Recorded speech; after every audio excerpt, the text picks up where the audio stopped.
దేవుని చిత్తాన్ని ఆయన గ్రంథంలో మనం వెతక ముందు లోకస్తులు ఎలా ఆలోచిస్తారో కాసేపు మనం చూద్దాం. ఆ తర్వాత దేవుని చిత్తం ఏంటో గమనిద్దాం. లోకస్తుల ఆలోచనలు ఎట్లుంటాయి అంటే దేవుణ్ణి ఎరగని వారి ఆలోచనలు. కొందరు వయసు పెరిగే కొద్దీ బాధపడతా ఉంటారు. వయసు పెరిగే కొద్దీ ముడతలు పడుతున్నాయి అనుకోండి, చర్మం దిగులు పడతా ఉంటారు, నా పని అయిపోయింది అన్నట్టుగా.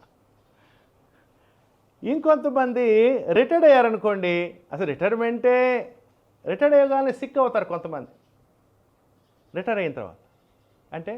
ఎందుకంటే నా పని అయిపోయింది, నేను రిటైర్ అయిపోయాను అనేటువంటి బాధ దిగులతోటి. ఇంకొంతమంది వృద్ధులు పెద్దవాళ్ళు ఏమనుకుంటారంటే మా అవసరత ఎవరికి లేదనుకుంటుంటారు.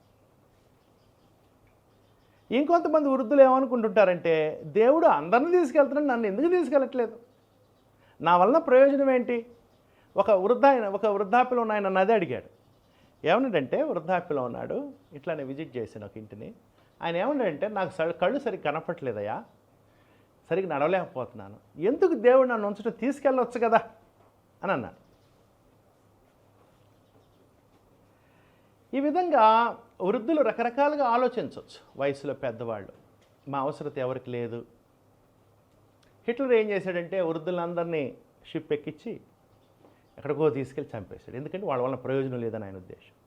వీళ్ళు భారమే కానీ వాళ్ళ వల్ల మనకేమి ప్రయోజనం లేదు.